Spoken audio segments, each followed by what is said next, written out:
Law enforcement is that thin blue line. Just after here, we have 2 officers shot. It's going to be in the county, 1125, make it a 315, 2065, 1125. Everything below it is anarchy. I'm making contact right now. Everything above it is a civilized society. I need a Channel 3 supervisor to start setting up the road closures for the transport to the hospital. They're civilized, and they can live that way because of law enforcement. They're putting some information out following for a black Toyota Camry might have fled the area at the time of the shooting. That thin blue line is getting dim. I know many of you knew my father as an officer. You may have seen him in his uniform with a badge and a squad car. It's getting dim. Home has felt lonely without him here. In my career, I put 8 funerals together, and I sat in many a living room with a crying widow and sobbing kids. The whole view of law enforcement flipped upside down. And yes, we talk about pendulums. Well, the pendulum is stuck. And I don't know when it's coming back.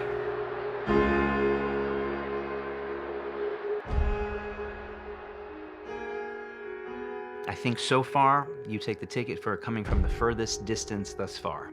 Nice, I like that. Yeah, so we'll get you a little award afterwards and maybe put your mileage up, until someone beats it. We'll get someone from Alaska or overseas. Good. But Robert Anderson, why he's here is he is a 31-year law enforcement veteran, starting his career all the way back in 1972 as a young City of Miami police officer. Got hired at the young age of 20 years old, which, by the way, there's a lot of similarities between your story and mine. We're just separated by some decades, right? We were in some of the same units, and a lot of what we're going to talk about today is how policing has changed. But first, we have to look back into the 70s and the 80s and the 90s when he spent time in the city of Miami and also moved on after he retired to work for the Florida Attorney General's office. And some of the other stuff we're going to talk about too is how over these years, over these decades, he's been very involved, I mean literally personally involved in helping with the death or the slayings of police officers, and how that affected him, and how he took what he experienced on the street and felt, I'm using my words here, obligated to help those families after losing a police officer who's killed in the line of duty, and has done some incredible work there, and has left a lasting legacy, meaning some of the things he started back in the 70s, 80s, and 90s are still being used today by our City of Miami Police Department and departments across the nation. So without further ado, we're going to get into it. Mr. Robert Anderson, tell us a little bit about yourself. Where did you grow up, and how did you get into police work? First of all, thank you for having me. Oh, my pleasure. Love being here. Born and raised in Miami. After I graduated high school and I was in college, I got the bug to be a police officer. And City of Miami was really the ticket for me. And as I've said to so many people in my life, there were 2 good decisions in my life involving law enforcement. That was one to join the Miami Police Department. The other one was stay with the Miami Police Department. I worked with some incredible men and women in my career that gave much of their time and life to protect and serve the citizens of Miami. And I was very proud of that. So yes, I came on in 1972 as a young guy and came out of the academy, got put on afternoon shift, which was 4 in the afternoon to 2 in the morning, and worked for some tremendous guys and gals on B shift, as they called it back then. But I thought I was a sponge. I was a sponge for law enforcement. I wanted to learn. I wanted to get to know the city. I wanted to get to know the work. And we didn't have an FTO program back there, and field training officer program. You basically, out of the academy, were put with somebody who at least had more time on than you. Did that for about rather a short time, about 6 weeks.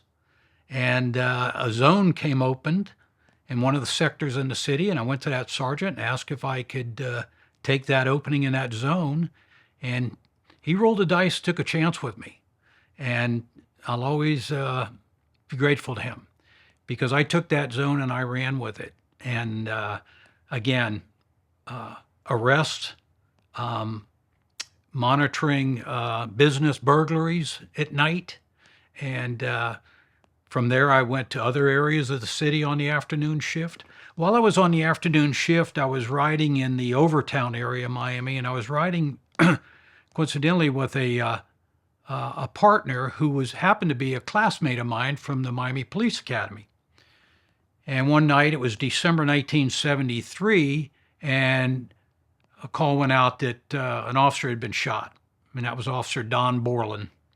He had answered a armed robbery call at an Eckerd's drugstore at 49th Street and Biscayne Boulevard. And upon arriving there, the manager of the Eckerd's said the two guys just ran around the back of the building. Well, Don went back there and saw them running and confronted them, blocked them with his car, actually had them up against his car. And one of the guys was palming a Derringer on the hood of Don's police car. And as Don was searching him, he turned and he shot Don. And for those who don't know, a Derringer is like a little pocket pistol, maybe a 1 or 2 shot. 1 or 2 shot. Yeah, can fit right in the palm of your hand, very small gun. So, Yep. So he took 2 shots pretty much point blank right in the chest? Yes. So he went down. We're all rushing to the scene from all over the city, as you can imagine. When an officer's shot, that goes out citywide. It doesn't stay particular to that channel that officer's working. All the channels get open and all the units hear it. So we rushed up there. They give a description of one of the offenders. It matched the description of a gentleman I had come in contact with at an earlier when I used to work in that part of the city. And my partner and I went over to try to find him. And as we were approaching the apartment complex he lived, as we were going up the stairs, right as I was coming to the top of the stairs, I could see the door to his apartment, and a young boy was coming out of it, maybe young teenager. And when he saw me, he yelled, "The police are here," and he tried to run back in and close the door. Well, I blocked the door from closing, and I saw the gentleman that I recall that I thought could have been the one that shot Don. And as he was turning toward me, he had an object in his hand, and I discharged my firearm at him. And as he was turning, and I saw that object, he was turning to bail into a bathroom. So my shot hit the wall of the bathroom. And we took him into custody, and there was another gentleman in the apartment because there were 2 gentlemen, offenders that pulled the robbery. And we took them both to the station. You can imagine the scene was a little chaotic over at the shooting scene. They were still gathering information. And it turned out that the 2 suspects that we had encountered were not involved with the shooting of Don. That there were 2 others that were subsequently arrested. One was on the run for a short period of time before he was captured. But yeah, that was an evening I'll always remember. Sadly for Don, but okay, this is real police work here. Yeah, so you're maybe about a year on when you Yes, give or take. Yeah, that's still very fresh in your career. yes, And Don ends up surviving that encounter. yes, God bless. Yeah, very luckily. I think you had mentioned that it just so happened to be a bystander that was maybe a nurse, and that may have played a part into it. Yes, there was a gentleman and his wife leaving the drugstore, and they saw Don on the ground, and they went over. His wife happened to be a nurse, so she was giving him aid. The gentleman actually picked up Don's police radio and was keen enough to be able to key the mic, and he yelled in there, "You have an officer shot." And of course, the department, where? And he told them 48th and Biscayne Boulevard. And that's when we all started heading to the scene. I imagine if that guy didn't get on the radio, you guys, it might have been many more minutes, or who knows how long before anybody would have even been aware of what had happened potentially, like especially if Don is incapacitated or unconscious. Absolutely. Yeah. Absolutely. I was very lucky that individual and his wife were there at that time. Yeah. Nowadays, something like that would happen. People would just be filming it on their cell phones and watching. Yes, you're correct about that. Depending upon what part of the country and where this happens to go down.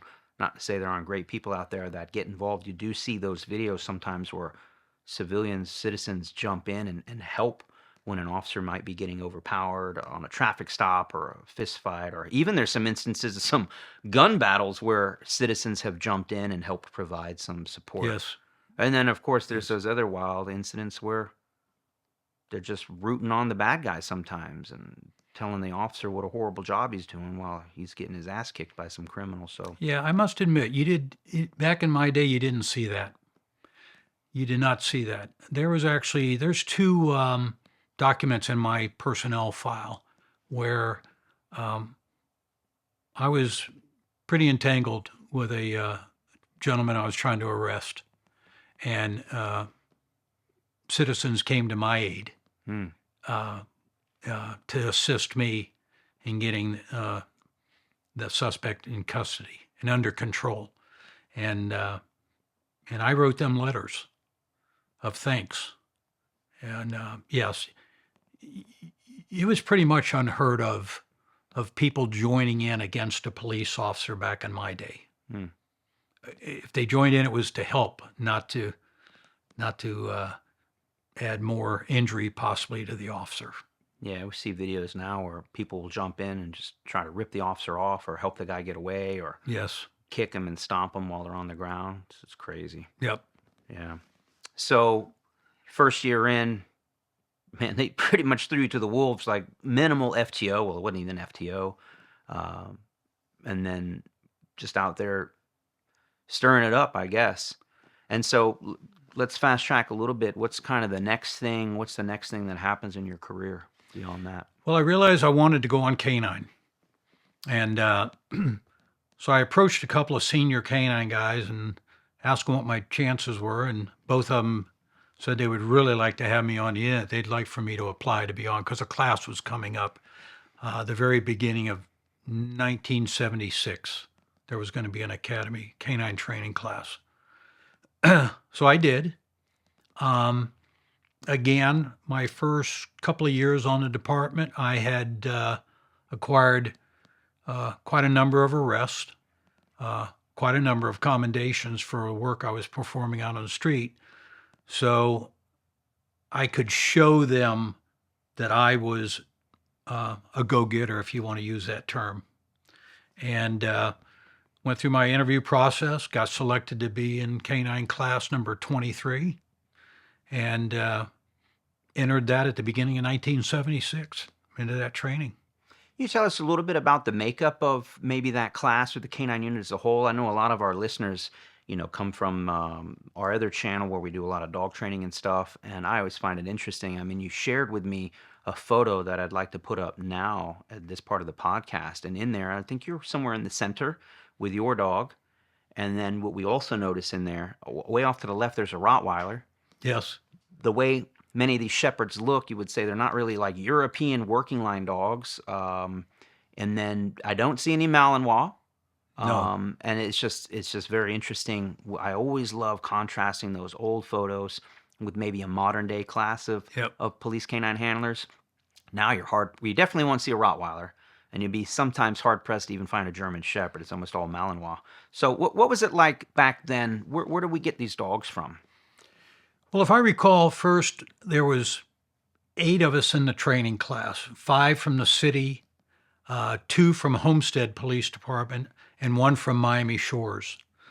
And where we got our dogs from, when the city was getting ready to start a canine class, there would be an announcement. A lot of times in the paper, radio stations, City of Miami is looking for dogs to be donated for their upcoming canine class, canine training. So citizens would hear that and they would, hey, I think I have a dog that, for whatever the reason, don't want it anymore, can't handle it anymore, whatever, want to just out of the goodness hey, I'd like to donate my dog to that cause.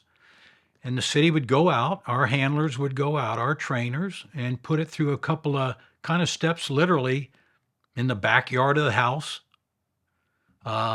See if the dog would alert to a little aggression, fire a blank pistol round to see if the dog, how that would react to that.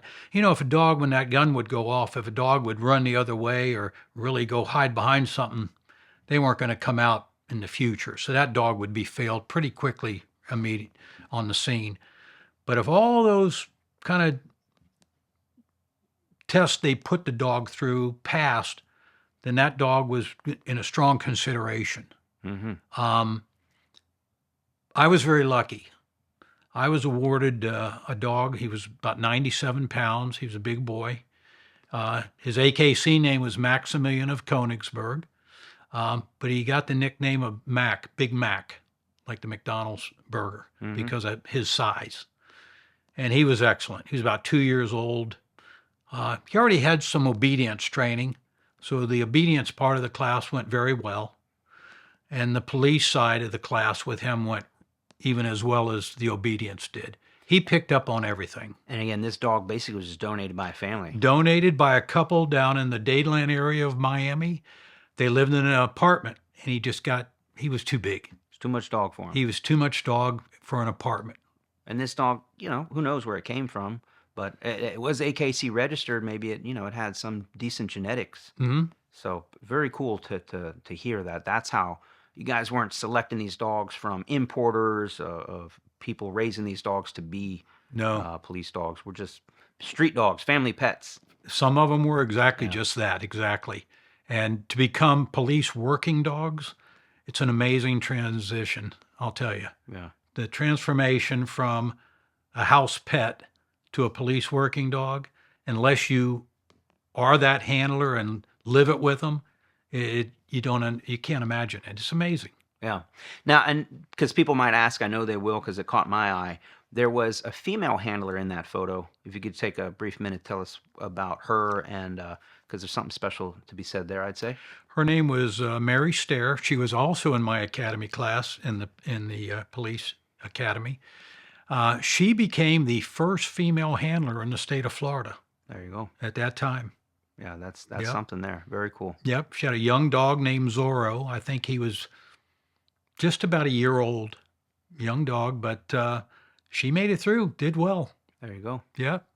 So I think there's an interesting story if you want to fast track to that, something that ends up happening with Max on one of your all's deployments. Yeah, it's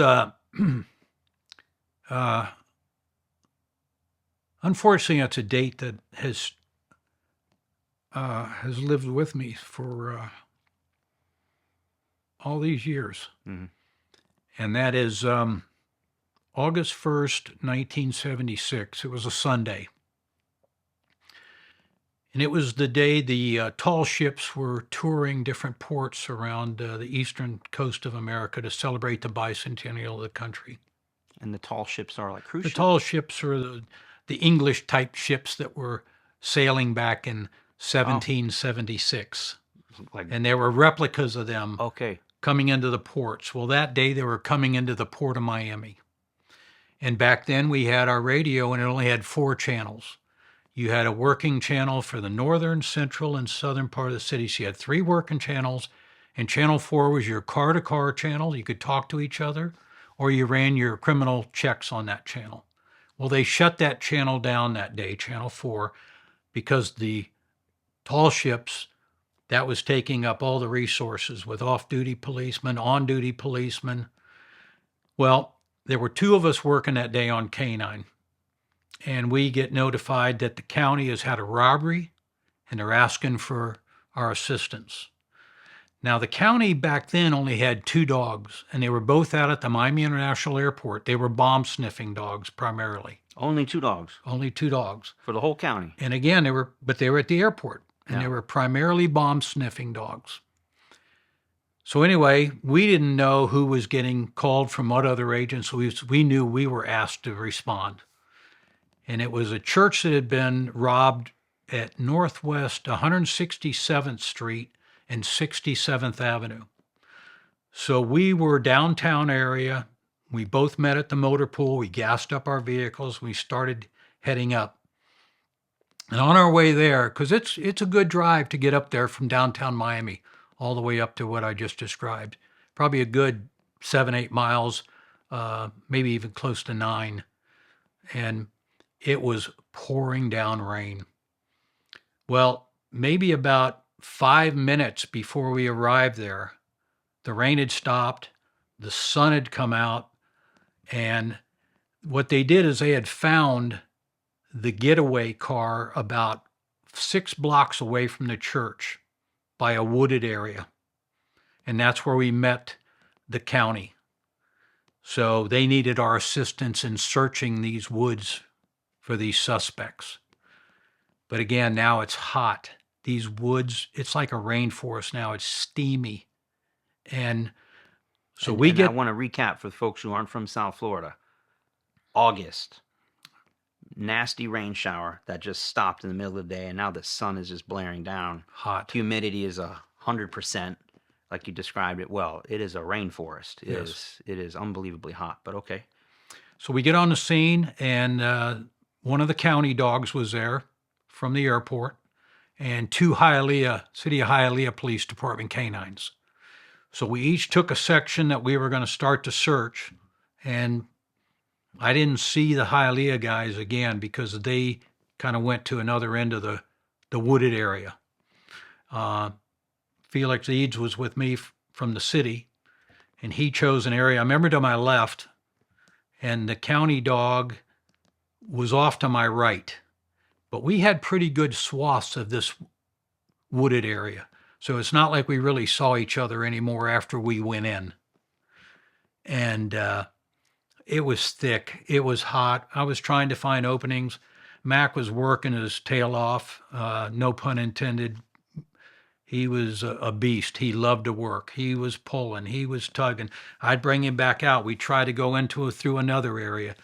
And we just kept being combated by the thickness of the underbrush in the woods that we were in. And then I noticed he was starting to act awkward. He wasn't wanting to search as hard anymore, and he was starting to kind of even turn, almost in circles. Well, I knew something was up immediately. So I brought him back out of the woods. I tied him down, and I ran to my car. I could see my car probably about a block away. And I ran to my car and brought it up as close as I could to him, and got the water bucket out, poured it all over him. Felix had now seen me, and he came over, and I said, I got to get him to the city vet. So we loaded him in the back of my car. Felix ran lights and sirens in front of me. I had, of course, my lights and sirens on. We notified the station to get the city vet over to his office, because again, this is a Sunday, so they're closed. And when we got to the city vet, they were there, and they tried everything they could, and they couldn't save Mac. He died on their table. I was distraught. I was totally distraught. Felix drove me home, I remember. The next day, I went to the vet's office, and I asked Dr. Knowles what was the cause, and he said heat prostration. Okay, and then the next day, I learned the county dog had died also out there from the same heat prostration, and also learned the 2 Hialeah dogs almost died, but where they were searching, by the luck for them, there was an old canal there. And they were able to throw one of the dogs literally in the canal to get him soaked with water. And he stayed in the hospital, I remember, for about 4 days until they could bring him back out. Rough day, to say the least. Rough day. Down in Tropical Park in Miami-Dade County, there's the police memorial there for all the officers who, through history, have been killed in line of duty and while working in Dade County. Well, they also have there a canine memorial, and Mac is memorialized there in that stone, has the date of his death, and so I'm kind of not happy about it, but it's nice that he is there being memorialized along with the other canines that are lost. Yeah. And it's not talked about a lot, but a lot of canine officers, the dogs themselves, the canines, die through heat stroke, overheating in a car if the car AC goes bad. Sometimes the cars catch on fire. I mean, there's a lot of dangers outside of just going after bad guys. Absolutely. But it's something to consider. And this is still very early in police canine work. We're talking, mid-70s. And it's not like police canine work had been around in the city for decades and decades leading up to that. I mean, to the best of our guess, maybe it had been around about 10 years, still in its infancy. And, it reminds me, when you're telling that story, I had an incident once where I almost accidentally killed a dog doing the same thing, except through training. And just short story is, we set up a hide. I'm the bad guy. I'm in the full bite suit. Coconut Grove, same thing. It's summertime, and even though the sun is set, because it's dark out, it's nighttime. It's probably 9 p.m. It's just a swamp. It is just sticky, hot, and anyways, the dog took a little longer than we had run this scenario with a few other dogs, but this particular dog, Falco was just taking a little too long to find me, and kind of is a Malinois, so everything he did, he dialed up to 11. So even searching, he's just expending all this energy. And long story short, he ends up, finding me. But the search, this particular training scenario wasn't even about the dog finding us. It was what was going to happen after the dog found us, which was we were going to put a little extra pressure on the dog. In other words, we were going to basically fight the dog, let the dog know sometimes you find the bad guy and the bad guy doesn't give up. So, and it was also for the handlers to not get involved. Let the dog do the work. That's what the dog is there for. So I know Falco personally because he was actually my personal dog for a few months before we ended up handing him off to another handler. So I'd worked Falco before, one of the best dogs we had in the unit. So I'm like, all right, Falco, I'm going to give you a little extra. So we got to, not hurting the dog other than just kind of putting him in weird positions, kind of headlock, leg wraps, rolling, putting our weight on top. The whole point is, for the folks who are listening, the dog doesn't give up the fight. And that if you stay in the fight, you will win. You will win. The bad guy will be defeated. And in this case, yes, after, I don't know, maybe a minute, 60 to 90 seconds, maybe 2 minutes of kind of roughhousing with the dog, we all said, like, okay, that's enough. The dog did great. And as soon as the dog comes off the bite, of course, Falco did not give up. He's just breathing weird, just very labored breathing. In fact, he had kind of had the labored breathing even before we started the second part of the scenario during the bite. Very long story short, say, just put him in the car, get him some water, some air conditioning, keep an eye on him. Well, a couple minutes later, we get word that the canine officer, Rob Monleone, who's the handler of Falco, hauled butt to the vet's office. And, man, they ended up giving that dog, I don't know how many blood transfusions. Basically, he was, like, burning up from the inside. His organs were shutting down. Oh, my gosh. The heat stroke, basically, he, and I'm not a vet, but whatever the technical term for that is, his body could not, it was overheating, and it could not dissipate that heat, and so organs were just shutting down left and right, and so they basically had him on doggy life support. Tons of blood transfusions. A lot of police dogs came in to donate blood, because even his blood, I want to say, like the red blood cells in his blood were like disintegrating due to the higher temperature of the blood. Like they just couldn't live in that environment. So just a lot of fluids, and I felt horrible. This is just a training exercise. Like we did this with every other dog in the unit, no problems, and we were trying to figure out like what happened here. Right. The only thing that was different is it just took him a little longer to find me. But anyways, we come to find out that he had like a genital, I shouldn't say that, a genetic defect in his throat. And I'm not a vet, but there's some flap that's supposed to open and close while the dog's breathing to help them kind of exhale and get rid of that heat. Because again, as we know, dogs don't sweat, they pant to get rid of that heat. And basically, his panting mechanism was not up to par, and so he was only exhaling, half as much heat as other dogs. So, anyways, I felt better knowing it wasn't really completely my fault. It was the genetic issue that the dog had. And anyways, he ends up making a full recovery, very luckily. But it just goes to show you, like, it doesn't take much. I mean, this is at nighttime. The sun wasn't even out. But we have to watch both our police dogs and even our pet dogs. Gotta keep a close eye on them in the summer months. Even at night, we got to be careful that they don't overexert themselves. But a lot of police dogs lose their lives just battling heat. And so, yeah. Yeah, after Mac died, I I went on quite a campaign about reminding our own canine, but anybody else's agency I could, and to your point, even family animals, family dogs, the dogs don't sweat. We sweat as humans to release temperature. Dogs cannot sweat. That's why they pant. They take air over their damp tongue and take it down into their body. And as the vet explained to me, it's the most probably inadequate cooling system there is. Mm-hmm. But they're stuck with that. And yes, it doesn't take much for a dog to overheat. Yep. And it happens quick. Very quickly. Real quick. And so just to recap, that day, 2 dogs died and 2 others almost died. Like, that's just how hot and sticky of a day it was. And since then, we have made improvements in the work is still very dangerous. Again, not just in a potential to get shot at, but just for the dog's sake, that summer heat. So we would often hose dogs down at the beginning of the search if we could, throw them in a pool. Anytime we saw a pool, like, hey, you're taking a dunk, or we'll pause, just get the dog to lie down on the first step of the pool. And I remember seeing people in their homes, like, looking at us, and we're like, hey, we're just going to use your pool for a few minutes, let these dogs cool off. But yeah, very dangerous for them. And anyways, we just always had that in the back of our mind, whatever we could do to try to keep those dogs cool, or swap them out, get a new dog in.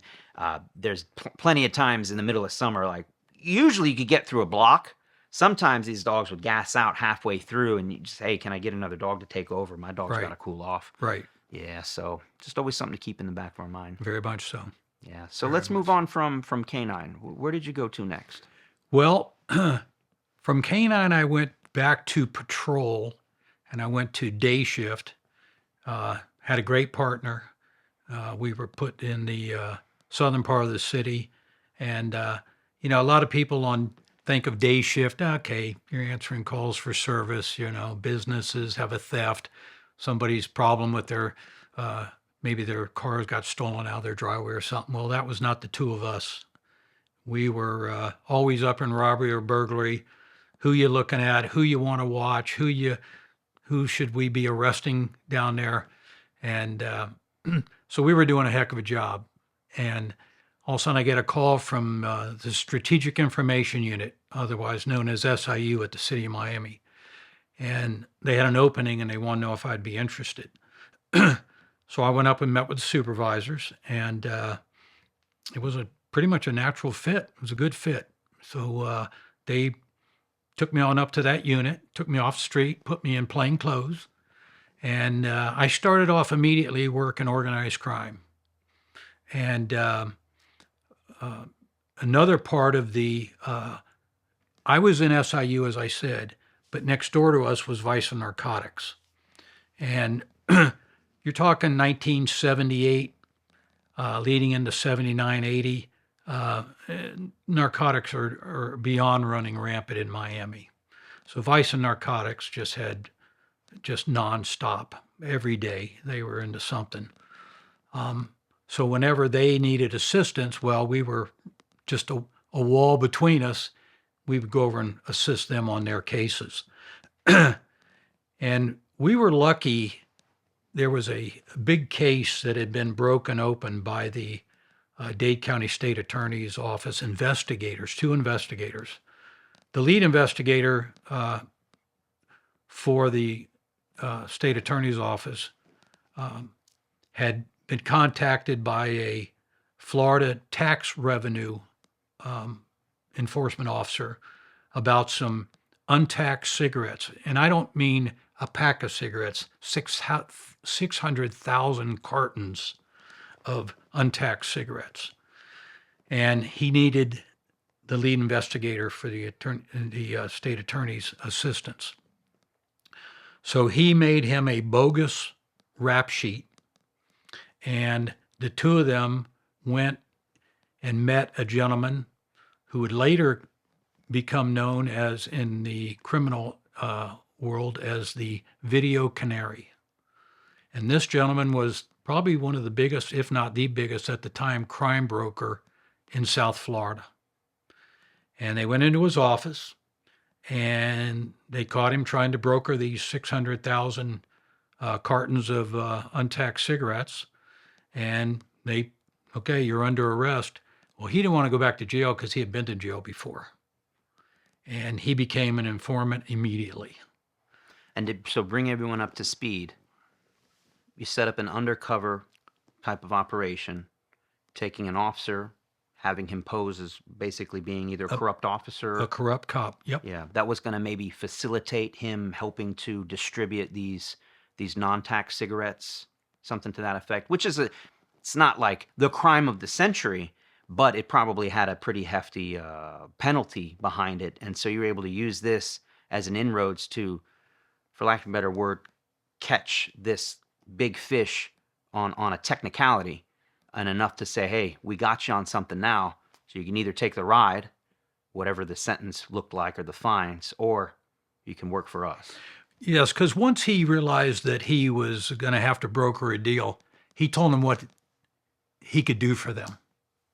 So with that information, they set up some cameras and recording devices in his office and listened. If I remember it was over like 900 minutes of conversations involving murders, involving drug smuggling. I mean, this was far beyond any untaxed cigarette case they knew they were falling into. And with that, there was about 5 agencies that were brought in along with the Dade State Attorney's investigators. There was Florida Department of Law Enforcement, Dade County Public Safety, which is now known as Metro Dade Police Department, City of Miami, us, DEA, and the FBI. Are you able to mention this guy's name?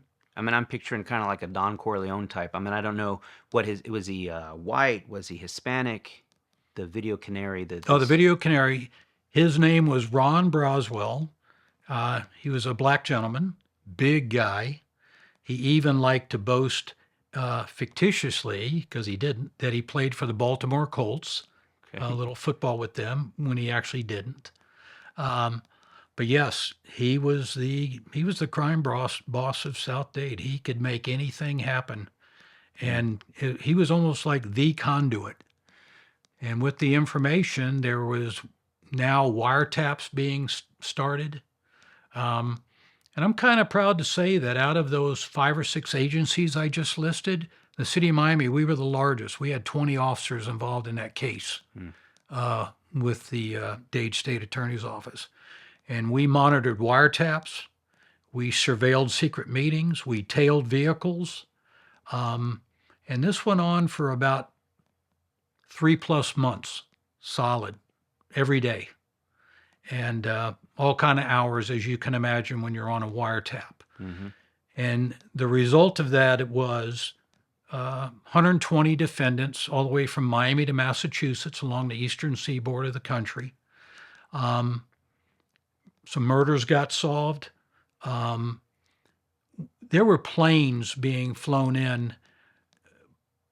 There was an old Homestead airfield on the edge of the Everglades in South Dade County, and that's where a lot of the dope was being flown into from Colombia. And so a lot of the offloading of those planes would be photographed so we could get who the smugglers were on our side of the from when it came in from Colombia. And an interesting time.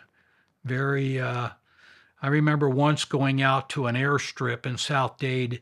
It was just a parcel of land, and a big DC-3. We got word was there offloading. It was full of bales of marijuana. And you're talking I don't know how many. DC-3 is a pretty big plane. Mm-hmm. And by the time we all got there, plane was gone. There was marijuana residue everywhere. Mm. So you knew it went down, but by the time we got the info, we just couldn't get there quick enough. Just missed it. Just missed it. Now, that commendation you had shown me earlier, is this what it's in reference to, the Video Canary? No, that's when I something was in different. street narcotics. Okay, so we'll Yeah. get to that in a bit. Yeah. But needless to say, that Video Canary was probably one of the first of its kind. I mean, it's not, just using the technology you had back then, bugging his office, doing wiretap, surveillance, tailing these guys. So very interesting. You could do a whole movie off of that. Yeah, This and is like in just the years preceding, say, what everyone's familiar with, Scarface, with Al Pacino. This is like right there. Right. But real life. Exactly. Yeah. Exactly. And it's documented in Miami Herald articles, not only the Video Canary case, but also, I mentioned earlier DEA and FBI was involved, and they did a great job. But at times you can understand federal bureaucracy when you're trying to run investigations up the flagpole at times. But we all worked through it, and we all made a conclusion to a fantastic undercover investigation. Awesome. Yeah. So where do we go next in your career? So come out of a couple of years in SIU, and I go to, we're now, Miami's facing the Mariel boat lift. That's when Fidel Castro was opening up his jails and the doors to his mental institutions and sending them to Florida. And but along with that was actual relatives of Cubans that were now in Miami and South Florida to go and get their relatives. And they actually would be meeting them on the water and helping them in their flotillas to come in to gain freedom from communism. Mm-hmm. But also was Castro, this is his opportunity to open his prisons and his mental institutions. Get rid of his trash, And yeah. get rid of his trash, and they ended up in Miami. Yeah. And would you say hundreds of them? Thousands? Oh, thousands. Yeah. Specifically the criminals and the criminally insane and the men, it was probably tens of thousands of refugees coming. Right, but of refugees. Mixed in there were thousands of... I would say yes. There's no way I could pinpoint and give you an exact number, but bad dudes, not good people. No. And we started an operation on day shift called Operation Rescue, and that was kind of to rescue the actual day shift patrol because they were so overloaded and overworked. They couldn't keep up with the normal calls for service and then trying to maintain control of all these people walking the street. Remember, refugees fleeing communism were coming here to families. They were going into homes. They were being housed. They weren't out on the streets. Who were out on the streets was these criminals and these mental institution release people. And we needed to help them curb those people because they were affecting the businesses. They were affecting everyday life, just people walking the streets. And so we were down there to kind of keep them in check. And for anyone that's a little confused as to what we're talking about, it's not like, again, some of these people had serious mental issues, criminal mind, and they come to the States. We're not quite as set up. We're not prepared for them. We weren't prepared for this. It's not like we had the Red Cross there ready to put them up in five-star Exactly. hotels and everything. So whether you want to feel bad for them or not, we now have hundreds and maybe thousands of a criminal element basically living under a bridge, and they just start going out, stealing, terrorizing businesses, just Right, because we big set overload. up exactly. We set up under I-95, the interstate I-95. We set up what we called Tent City, and it was what it was. Not what you see today, and a homeless person just has a little tent. They were tents, from the federal government and to house these people, and But the problem is, again, these people had nothing. They just got released from prisons and mental institutions, and now they land here. Well, guy's been in prison. Oh, he only knows criminal life. What's he going to do? He's going to have criminal life here. So again, that's what our Operation Rescue was to help the regular patrol in maintaining these people, Right. and putting so they didn't become just lawless, walking the streets of Miami. Yeah. Pretty wild time. Would you say like crime spiked pretty significantly? Yeah. It certainly did. It certainly did. And it took, like you said, about 9 months before, the government or anything could figure out, what do we even do with these folks? Where do we put them? Right. Probably some of them picked up charges that landed them in prison for lengthy sentences, and then other ones maybe got their act together, and you found housing for them or whatever. But eventually, they couldn't live in that tent city forever. Right. Yeah. All as we knew from the police side was, we had a job to do. Yeah. Let the societal issues fall where they needed to, and all the governmental resources to work with these people. We just had a job to do, and that's, if you were going to break the law, we were coming down on you. There you go. Now, at that same time, early 80s was a hot time in South Florida. Let's talk about the riots and what part you played in that. Well, 80 riots. Now I'll go back up a little bit. I was still in SIU, and I always will remember, as will any of us who was working then, remember those riots. I was actually at home doing a barbecue for my oldest daughter's birthday, and the station called and said, "Come into work. We have the riots. We have riots starting in Liberty City." Which riots were these specifically? This is the McDuffie riot. And by the time I had gotten to the station, there had already been some motorists pulled from their cars and killed in the middle of an intersection. So we all went on 12-hour shifts, mainly at night. And again, I'm in SIU. I'm in plain clothes. They put 4 of us to a car. We had rental cars. And back then, there wasn't the field force configuration, which is known today. It was, hey, we have looting at this intersection. We'd all go over there. Stop it from happening. Hey, we have looting at this intersection. We'd all go there. We have looting here. We'd all go there. So we were going to different hot spots and calming those hot spots down. I remember we kind of stayed 2 of our rental cars together. So there was always at least 8 of us, 4 in each car. And I remember we were coming around one corner, and the 4 of the guys from Vice and Narcotics were in the rental car in front of us. And right as we were turning the corner, a small apartment complex to our right, they took fire from a guy on a second floor, and they returned fire immediately right out the window of the car, and we were able to take him down, kill him right on the spot, and stop any more threats on police officers by gunfire at that scene. It was like a combat zone over there. It was. It totally was. Yeah. We the next night we were another part of the northern part of Liberty City. It's about 2:00 in the morning.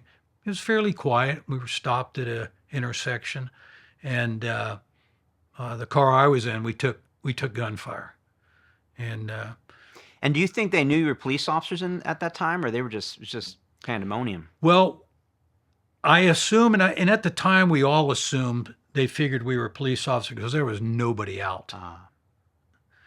The only 2 people that were out during a riot at 2 a.m. is a bad guy or a policeman. Right. Okay. And there's no citizens driving through these areas at 2 a.m. because we had them blockade. We had intersections around these neighborhoods blocked off so that people couldn't enter by mistake and get injured. So we're pretty sure we took fire because they assumed we were just plainclothes police officers. Yeah, it kind of reminds me because it's so interesting. We're talking 1980, and here we are. Do the math. We're a little over 40 years. Yeah. And we just fairly recently had that issue in, was it Seattle, Washington, where the riots, there's riots here and there and everywhere, but the whole Chaz zone or Chad or whatever they called it, where like you couldn't even go in as a police officer. Right. The citizens own that. And I think that lasted about 2 or 3 days before. People were getting shot inside there and like calling the police in. And it's like, no, you all took over the police station. You want your autonomous zone. You can have it. Right. But yeah, it's not a lot has changed, I guess is what I'm trying to say. And we still see riots where people will get ripped out of their cars and killed, stomped to death or whatever. Cars flipped over, set on fire. So this is still pretty wild. But I can imagine back then, y'all had even less resources and were less prepared for it. And like you said, didn't have field force, which is what we know as today is like what you typically see. The officers lined up with their riot gear on, the helmets, the shields, and all that, and a little bit better controlling the crowds. Absolutely. Yeah. But never fun. Not fun at all.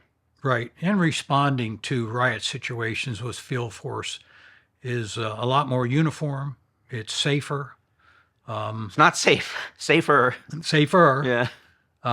It's a plan, So, yeah, come a long way. Unfortunately, it took a couple of riots to get that in place. Mm-hmm, mm-hmm. All right, so let's move on. Let's look at our notes here. Where we roll to next, which is maybe talking about SPU and your partner, Ron Henry. Yeah, SPU, Special Police Units. It's under patrol. It housed a couple of different units within it. I jumped into that unit, and they had an opening down in the Coconut Grove area, which is in the southern part of the city. And had a great partner, Ron Henry, young guy. And he was a go-getter. And I'm on year 10 now. And I still consider myself a go-getter. And I said, listen, let's do something totally different. I don't want to be in this uniform every day in a marked car. How about let's come in plain clothes some days? How about let's ride bicycles some days? The people in the Grove loved us. The business people loved us. We moved the criminal element away from their businesses so that they could conduct their normal business. And because they were losing shoppers. They were losing citizens to come there and shop. So we kind of were proud of that. We kind of took back over parts of the Grove that were kind of had been lost to the criminal element. Yeah, and the Grove's a very interesting place. I worked there for a good amount of my career, and for those who don't know, what's cool about the Grove is you can have multi-million-dollar mansions on one block, and literally the next block over, you can have government housing projects, and then just a couple blocks this direction, you have commercial businesses, higher end hotels. Yes. So it's definitely a mixing of cultures and a different economic social status, and it's wild. It's still like that now in the Grove, where you can have again a multi-million-dollar home literally right next to a very small duplex with maybe the criminal element right next door to you. It's gotten a lot better. It's gotten, what you might say gentrified, but back then it was, I know a lot of tourist robberies there, drugs. A lot of people would come visit Miami. They'd go to the Grove where they had a lot of clubs there. A lot of the stuff you see, say in Scarface or anyone that's read Cocaine Cowboys, that happened there in the Grove. The Mutiny Hotel. The Mutiny Hotel was part of the Grove. So yes, it was. Yeah, so just a very interesting dynamic of millionaires, drug dealers, street level dealers, tourists. This is a melting pot, really. Yeah. And so when you have that many different types of people together in that small of an area, because the Grove's not very big. But what you just described was the exact intrigue in me. Okay? And now take it to the southern part of the Grove where you just described. It's beautiful homes covered in foliage. Mm-hmm. I mean, for those who have never been there, you can drive down a small street in the residential area of the southern part of Coconut Grove and might not be able to even see the house from the street. There's so much foliage. Mm-hmm. Well, what does that bring? That brings burglaries. Yeah. Because somebody can get in there. They're not even seen. They're breaking into a home. That's where I said, let's ride bicycles. So we rode bicycles in those southern residential neighborhoods in Coconut Grove. And we actually, on 2 occasions, caught a burglary in progress. Okay, so, it's just look outside the box, you know, when you're doing police work. It was a lot of fun. It made it fun, and it made it rewarding too. Mm-hmm. Excellent. Yep. Well, what we're going to do now is we're going to take a very short break. When we come back, we're going to dive into some more crazy stories, and we're just getting started. So see you in just a moment. This podcast is brought to you by DIYCanine.com, where we help you train your dog or puppy from zero to hero. Now back to the podcast. All right, folks, we are back from the break. Now, while the cameras were not rolling, we were talking a little bit about what's to come in this podcast, and we're going to save it for the end because it's that special. And what that is we're really talking about what's like the thesis of this particular podcast. And for me, a lot of what it's about is comparing and contrasting policing in the 70s and the 80s and the 90s right. and modern day policing, and some of the similarities and differences both in equipment and tactics, but also how, in my opinion, because I saw it happening in my career, this shift in how police officers police. And I don't want to get too deep into it, but we're going to save towards the end because it's really, really juicy. And before we get there, though, there's some other things we want to talk about. But just my point is stay tuned to the end because that's really going to be the meat and potatoes of this particular podcast, really comparing and contrasting these decades apart and get your professional opinion on some of the modern day policing. And we're actually going to show you one or two clips of some incidents that have happened in the very recent past, showing how some modern day policing, for lack of a better word, is failing us, and how you and your guys would have handled it in the 70s and 80s, and what a kind of a different outcome it would have been. But stay tuned for that. It's going to be really interesting. I can't wait to show him some of these clips where I think he's going to kind of be rolling his eyes like, I can't believe this is happening. And anyhow, but before we do that, rolling back, I want to set the stage too as you tell some of the stories that are about to come up. What was it like in the 70s and 80s when you went out on patrol? I know what modern day police officers are wearing on their gun belt.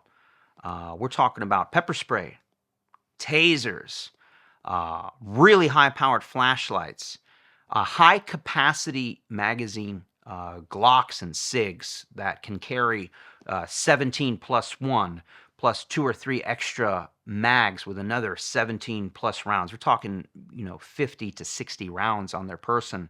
But anyways, I know most of us know what officers are carrying now, plus the body cameras.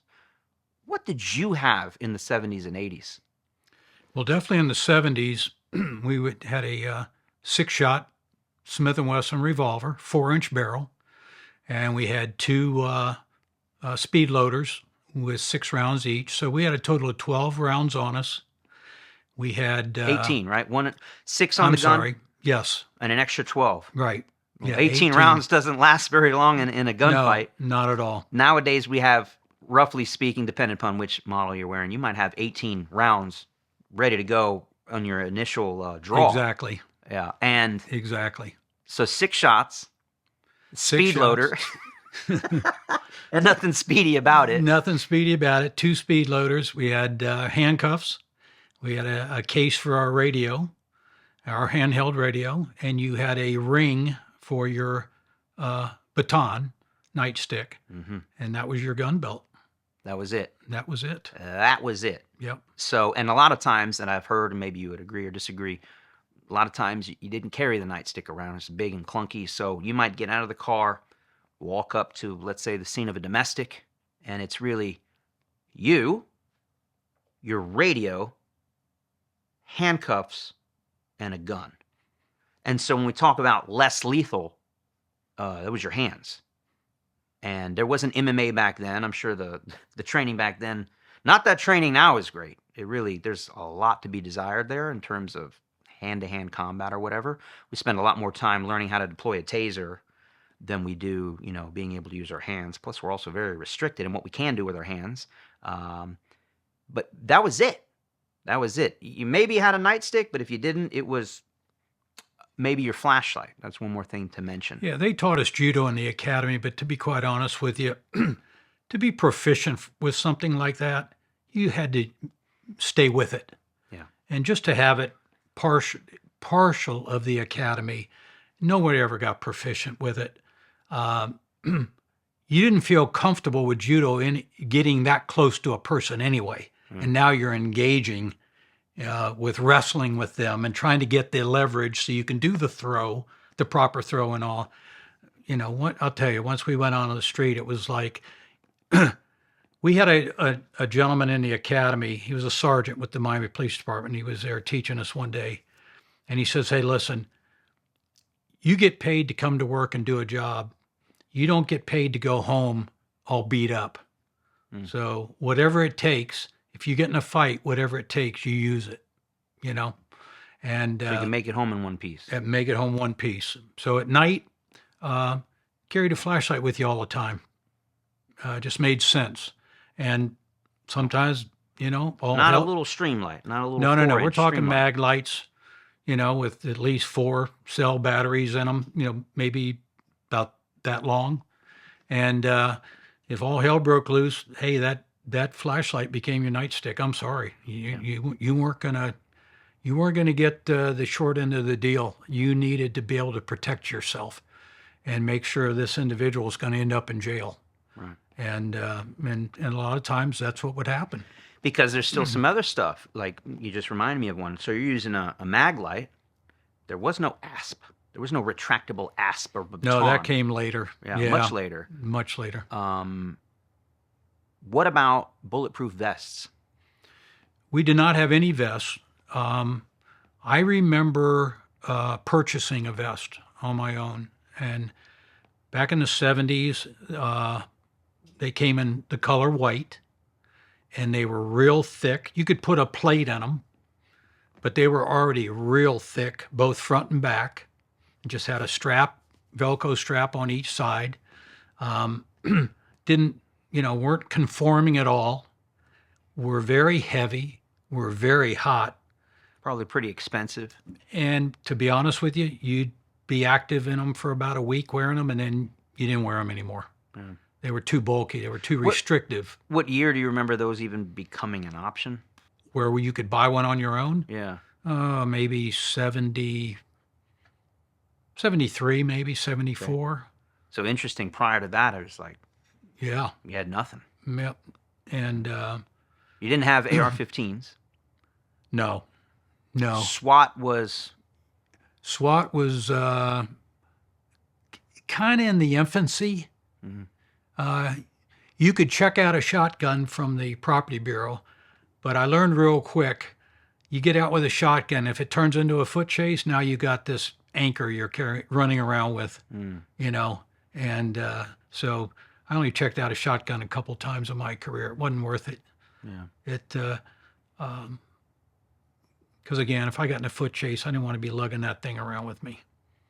But yeah, we No tasers. No pepper spray. no, It was... it was your hands and whatever other utensil you had at your reach utensil, yeah. Yeah. to And even then, same thing. Like, it didn't have, say, full-time SWAT team with a Bearcat. Can't just call them up on the radio and No. they show up 30 minutes later. No. You had to rely on your brothers and sisters to back each other up. totally. Yeah. And if the folks, when they called 911 and the police showed up, there was no other police to call. Like, it was it. It was who was working that day at that time, and you guys just had to get it done. And again, like I said at the very beginning, I was very, very lucky. The men and women I worked with in those assignments. And when we went on a call, you knew there was going to be somebody heading your way, even without asking. Depending on the type call, there was already going to be a fellow officer heading your way. From what I understand, that's not the case today. And that's sad. That's sad.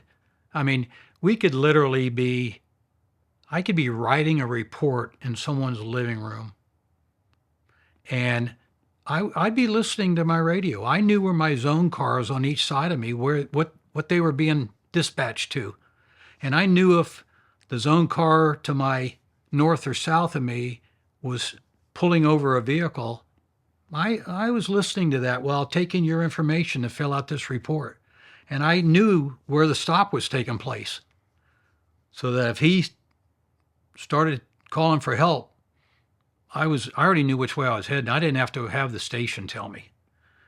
Or if I was not on a call and the zone car next to me was pulling a vehicle over, just a traffic stop, I'd start heading that way. Of course. From what I understand, that doesn't happen today. Yeah.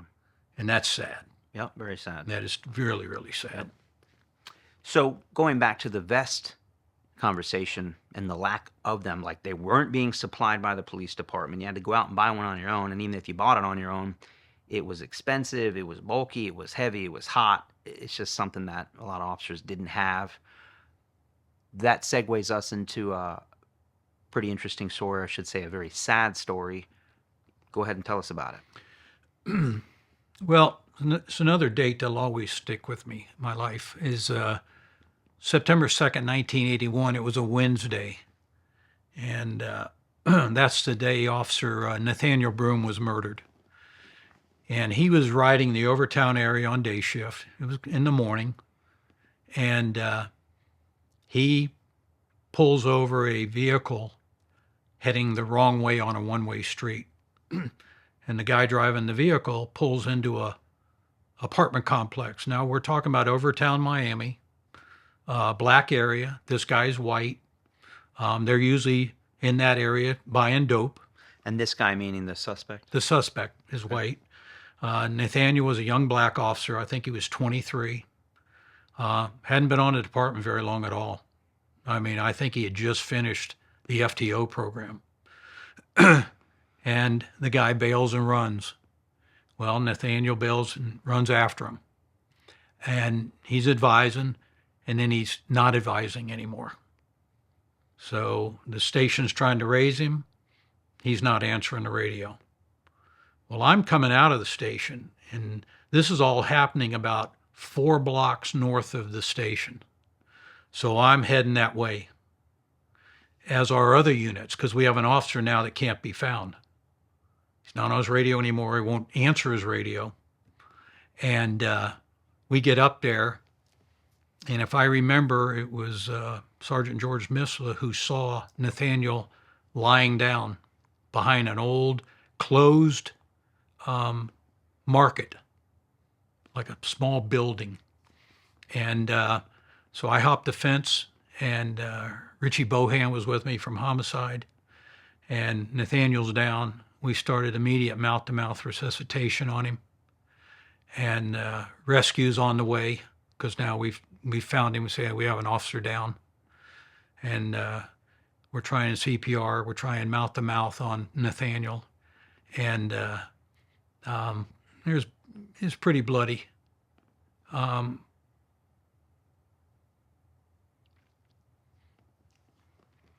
It's a pretty bloody scene. And so Nathaniel was dead. He didn't make it. And what we didn't know at the time while we were giving him mouth-to-mouth was that the first shot he took went straight into his heart and killed him. And the offender was Robert Patton, and he was down there in Overtown to buy drugs. And he fled. Thank goodness he was caught the next day. This is 1981. He was sentenced to death, and he died in prison from cancer in 2014. So what are we talking, 33 years later? And Nathaniel was a single young guy, only had his mom. I think he had a sister.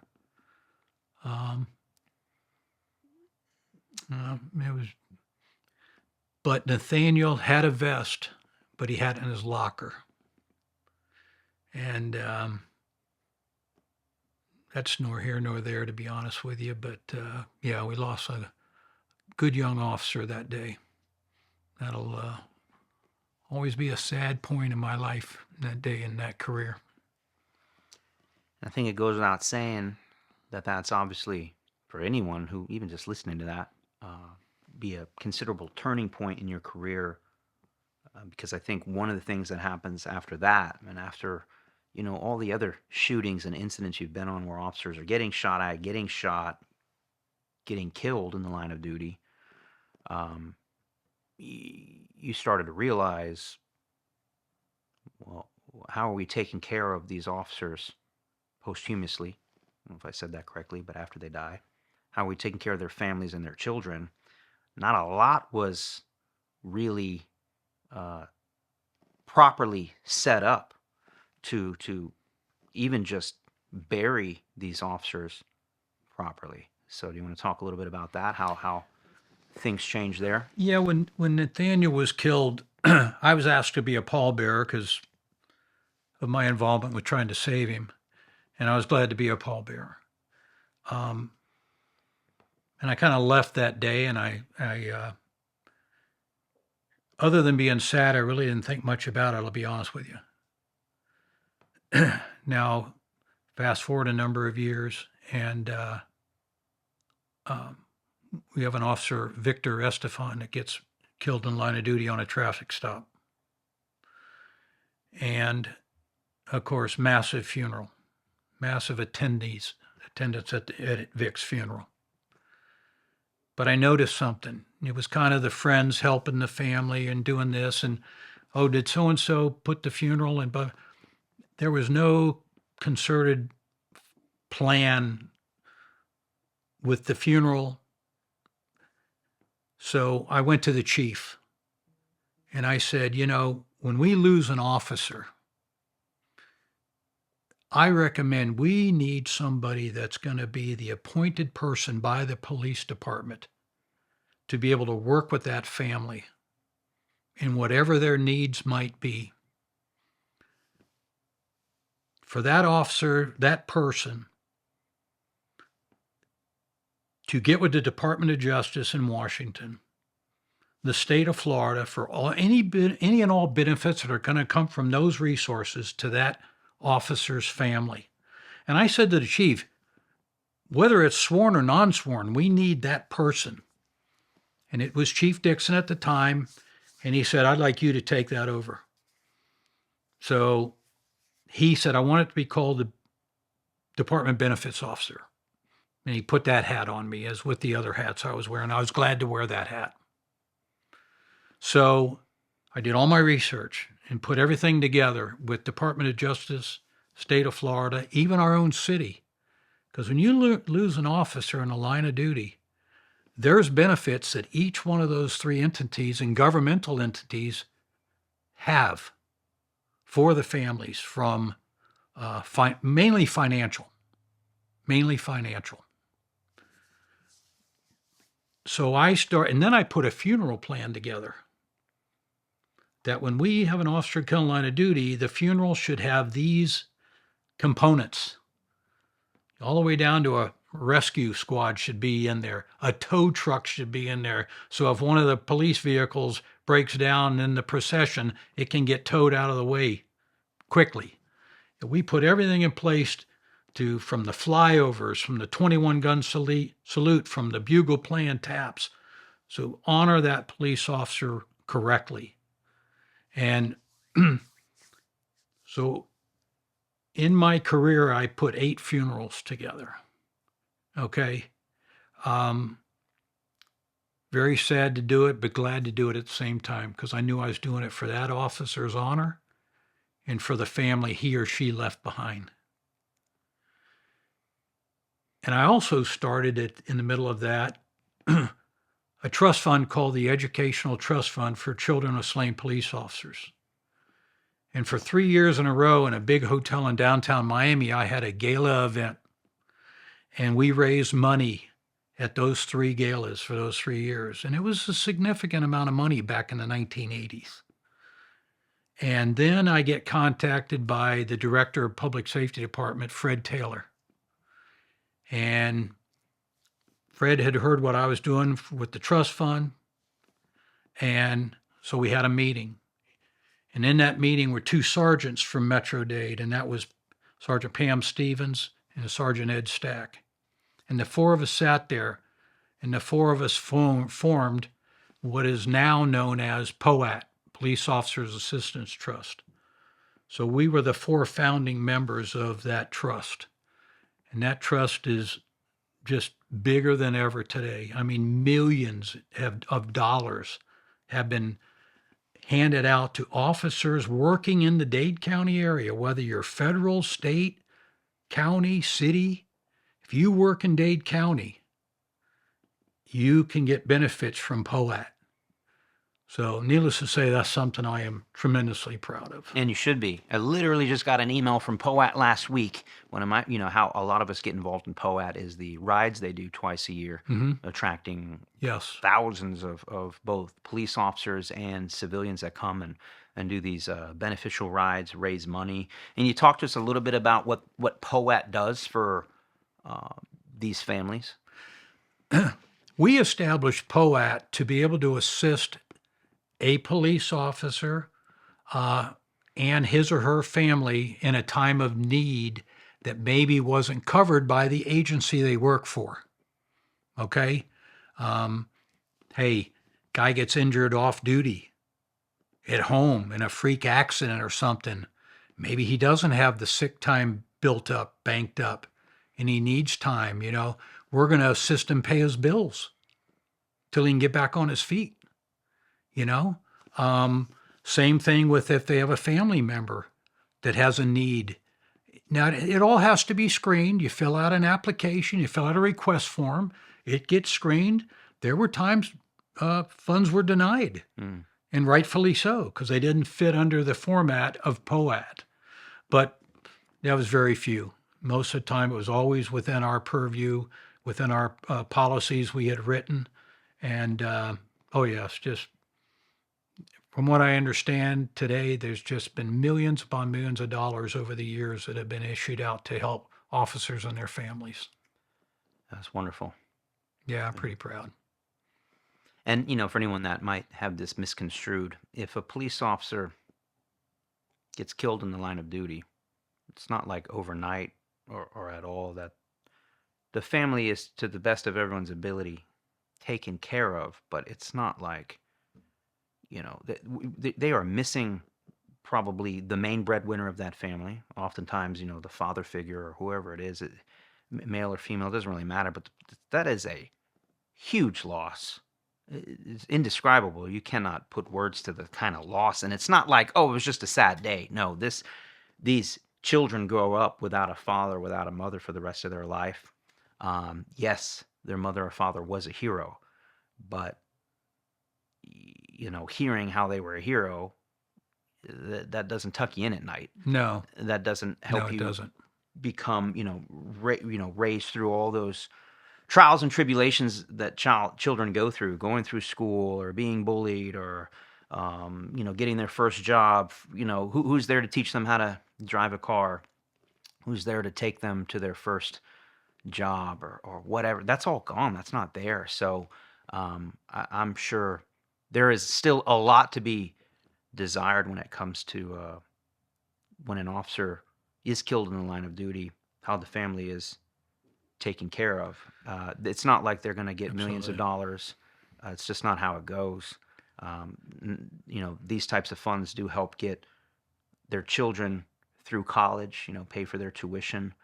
But that family still has a huge hole emotionally and financially. And it's just sad. It's sad. There's not, you just wish there was more that could be done. But, the other problem is it's happening every day. These officers are getting seriously injured in the line of duty, shot and killed in the line of duty. Sometimes we just had an incident here in Charlotte just a few months ago. 4 killed in one day, in one incident. Just I read about that. Yeah, horrible. See, and when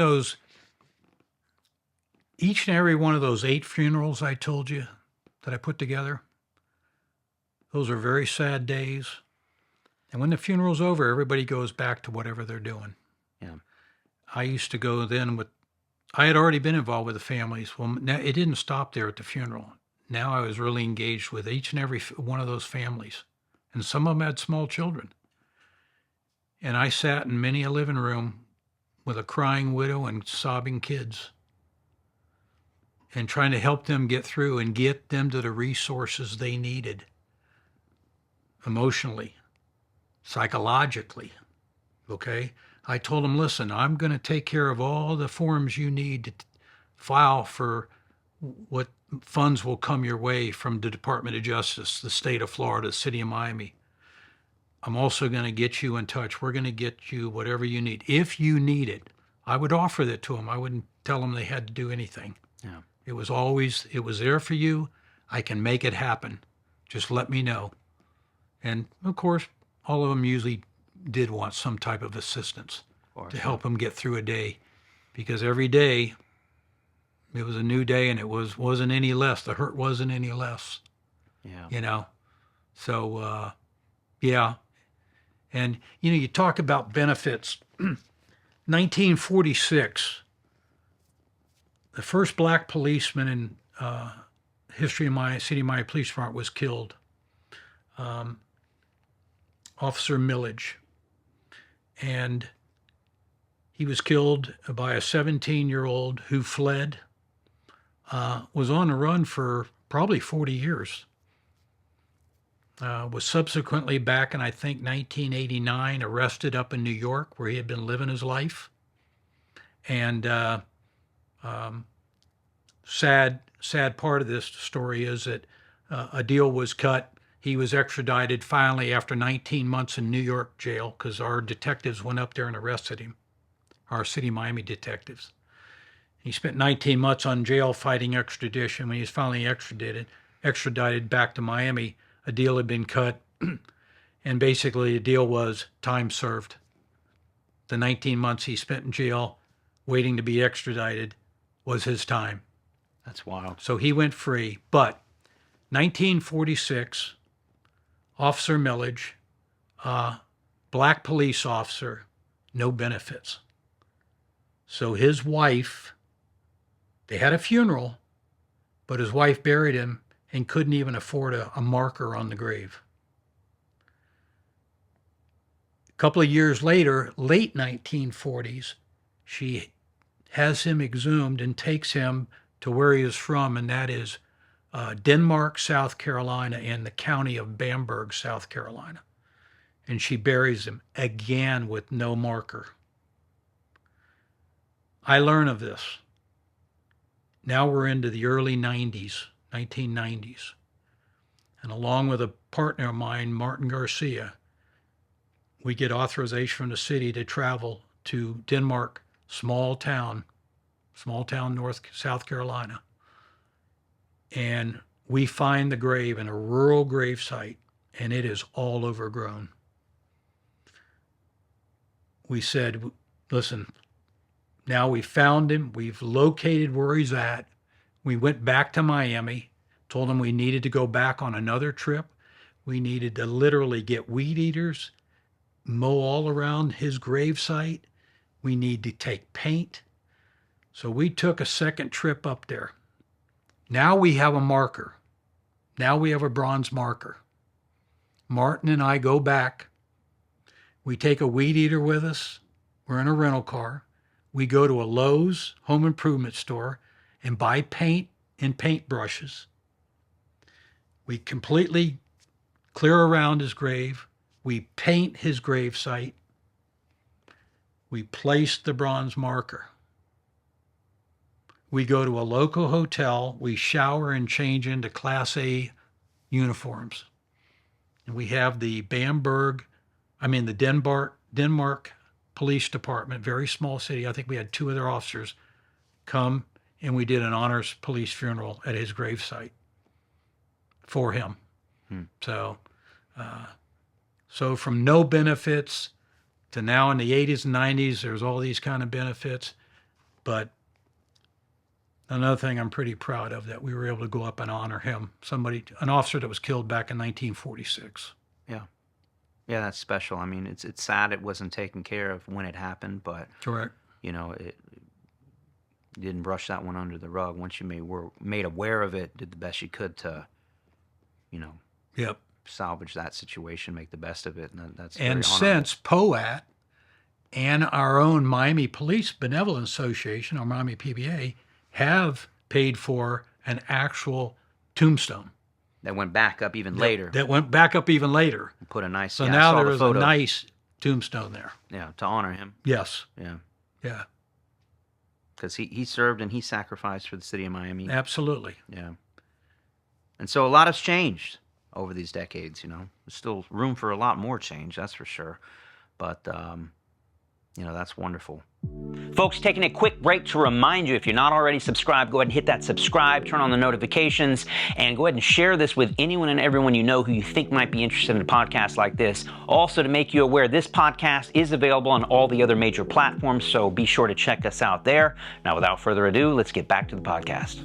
Well, I think it's wonderful what you've done with Ep.8 and taking care of officers and helping to streamline and actually come up with a formal plan and honors for officers. And what's interesting is, you know, this is still in place today, all the work that you've done up to this point. I mean, without you, I guess we'd still be kind of scrambling, trying to figure out exactly how to honor these officers. And it's sad that we even have to plan for these things, but we have to be realistic. We can't just pretend like it's unlikely that, and, you know, God forbid, knock on wood, I hate to even say it, but we live in a very violent times, I would say. Yes, we do. Even though police officers now have more gear, we've got the pepper spray, we've got the tasers, we've got the batons, and we've got kinder, softer, gentler policing. We have body cameras, and we have, you know, our officers do have better equipment. Most of them are now wearing body armor, but it's just as violent as ever. We watch the statistics year to year. You just continue to see the numbers climb. And then we're seeing videos, like one I'm going to be showing you here shortly, where officers are under the microscope trying to do their best to, you know, service with a smile and sir this and ma'am that and verbal judo and all this nonsense, and I'm for it, don't get me wrong. We need to be polite and be respectful and professional and treat the majority of the public as nicely and gently and professionally as we can, because 99% of the public are good people. But we also have to be able to turn on this, you know, flip the switch and handle business. And someone said this before, and I don't know where I heard this, but it kind of stuck with me, that if you'd like to think of it this way, the majority of the population, very nice folks, aren't trained in the use of firearms. If something bad happens, they're calling the police and putting all their hope and prayers into the police showing up to help them with a bad situation. What could that be? Someone assaulting them with a firearm, breaking into their home, you name it. Really, really stressful situation. And for lack of a better word, those folks are the sheep. And they're getting preyed upon by the wolves that are out there. The wolves that are just targeting the sheep. Absolutely.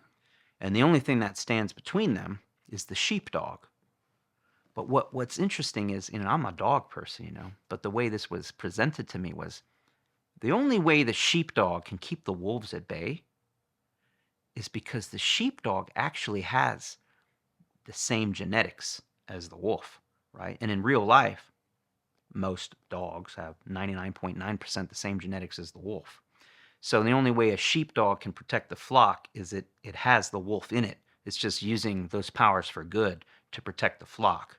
It's not sheep out there protecting the sheep from the wolf. It's right. The sheepdog, meaning they have the teeth. They have, in our case, the guns or the firepower or the will and the will to fight and protect complete strangers, you know. In all these instances that you've talked about where the officers were shot, they were just doing their job, protecting the public, protecting people they didn't even know, you Exactly. know, responding to an armed robbery of an Eckerd's or a pharmacy, protecting the manager who they've never met before and end up getting shot for it. But anyhow, all I'm trying to get at is I have just seen in my career a very sharp decline in our ability to even protect ourselves because we're under the microscope and we're making decisions, split-second decisions that could be judged and replayed at half speed, quarter speed, paused, reviewed by others, and like, oh, you fired one too many rounds. You shouldn't have done that. In this situation, you brought up earlier, where you cranked a round off because you thought in that split-second moment that this guy just shot a police officer, is armed with a gun. I think he ended up just having a knife on him. Not Right. just a knife, but you made a decision in a split second. Luckily, it turned out all right, But nowadays, you make one wrong decision, split-second decision, you can end up in prison for the rest of your life. Trying to do the right thing. And by no means am I saying that every single police officer on the planet is perfect. We're humans. We make mistakes. But dang media nowadays takes one little incident. One incident. And just plays it on replay for weeks and weeks at a time, developing this story. And it's horrible. It's just permeating through society that police officers across the board are all bad, that we're all out there, we're vigilantes, we're racists. It's crazy. And it only takes one bad incident, one bad decision to paint this picture that we're all horrible. But what the media is not doing is telling the other 999,000 incidents that are happening every day where officers aren't using their guns, where officers are using a tremendous amount of restraint. Correct. And doing the right thing and saving lives and just doing everything by the book, just perfection, putting themselves in harm's way to protect the public. And nobody sheds a light on that. And it's crazy. And that's one of the things I want this podcast to do, is to try to get that pendulum swing back a little more balanced, because things are getting crazy out there, and these officers are getting absolutely eaten alive by these wolves because they're afraid to do their job. And so a lot of talking from me. What I want to do is, first off, share with you a video, very recent, of what this kinder, softer, gentler policing looks like, and contrast that through the lens of a 31-year law enforcement veteran, and just tell us how you would have handled this similar type of situation, 10, 20, 30, 40 years ago, without all the tools, the gizmos, and the gadgets. And Let's do it. yeah, that's what I want to do. I think it'll be interesting. So without further ado, I'll show you this video, and we'll get your reactions. Just go ahead and hit the play button right there, and take it away. You guys will see on screen what he's watching. You can see for yourself. When I saw this, I thought it was shocking.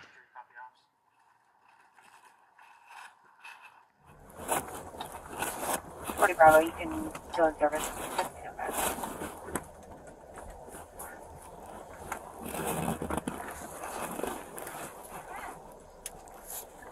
To set the stage, it's going to be a police officer pulling over a U-Haul. Ran the tag came back stolen.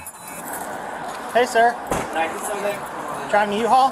Yeah. Yeah, can you talk to me real quick over here? Of course. All right, we're going to go right over a minute. What did I do? What? I said, what did I do? All right, it's right here. All right? Right now you're being detained, okay? This For what? This report's stolen. Why? Since You're when? not in arrest right now, you're just being detained, okay? What's reported stolen? All right. 221 Bravo, hold the channel, send me a unit to Sicko up here by North Walmart. What the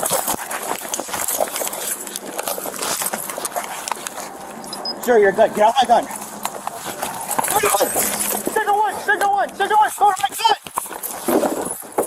What's reported stolen? Sir, get off my gun. 321 Bravo, what do you have? Signal one, just start off, signal one! Sir, you're not going to jail right now, right? Get off my gun. Nah, you're gonna... I'm not going.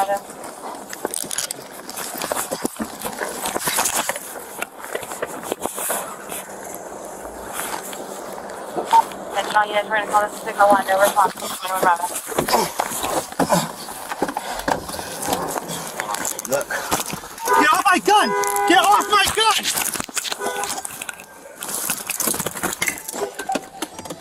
Let's go for my gun! Let's go for my gun! Please just get back. Get off my gun! And we can pause it there, I think.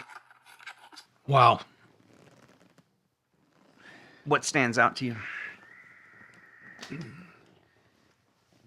Well, I don't want to really hate to tear any policeman apart. That's for sure. Yeah.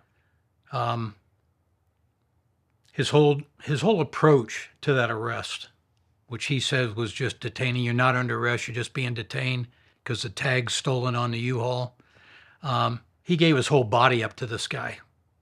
His entire body just stood square with him.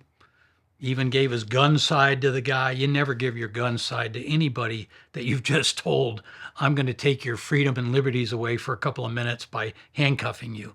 Okay, you're not going to be able to go anywhere. Okay. Now a guy grabs his gun. Now it's on. Okay, I am going to kill you. You're going to give me the chance and I'm going to kill you. I'm going to kill you, the policeman. That's got to be your mentality. I heard him say to this guy who's got a hold of his gun, "Sir, let go of my gun. Sir, let go." He's not a sir anymore. That ended. Okay? You don't even need to be talking to him. Your whole focus and energy should be driven to safeguard your weapon and make some separation between the two of you. And then in my case, I'd shoot him. Because when you're so focused on being polite to this guy and saying, "Sir, let go of my gun," you've lost where all your energy should be. That's my opinion. All your energy should be driven to right here to get your gun away from this guy. You take your step or two back and you're putting rounds out. Mm-hmm. He's already shown you he wants your gun. Don't give him a second chance. Once you break free, shots fired. It's a horrible position to be in. Yes, there was obviously not great tactics leading up to this, but just his whole demeanor, and I'm just seeing it in video after video. Yeah, we can be polite, we can be professional, but we also have to take control. We have to have some level of control. You know, at what point do we go from softer, kinder, gentler policing to like, okay, all bets are off? Unfortunately, in today's police world, police work, it's too many line items down. Okay, I checked calling him sir. I checked doing this nice. I checked, and it's way down here to where now you need to be a badass. Where back in my day, yeah, there was one or two maybe, hey, listen, I'm going to tell you what you did, but I'm also going to tell you you're under arrest, and it's going to end there. You're under arrest. You are going to jail. Yeah. How do you want to go? Yeah. How do you want to go? This radio, I can bring a lot of the cavalry. Yeah. And you are going to lose. You know? The mindset today, and that's why these policemen are getting hurt. The mindset today is they don't have the backing. Okay? It starts with politics. There's always been political influence. Okay? We had it back in my day in the department. And the number of chiefs I worked under, some were better at maneuvering that political river, and some weren't. The ones that could maneuver it really good, you felt they had your back. Other ones, you didn't feel that you always had your back coming out of the chief's office. Okay? Too much political influence now. Too many activists. Everybody's an activist now. And the sad part is the cities, the counties, the state, whatever, the governmental entities, listen to these people and let them control them along with, now you add political activists, community activists. Now you have prosecutors that won't prosecute the person for what you just arrested them for. So you just risk your life out there on the street, and now you have a prosecutor. I'm not prosecuting that crime. Yeah. Release with no bond, no bail. Right. Yeah. That same day. And the judges throwing cases out. We're not going to hear that in my court. Yeah. Though that was not the case back in my day. We had we had a lot of prosecutors. Oh, please let me get this prosecutor. Oh, please let me get this judge. Yeah. Okay, because they were going to put it to the person.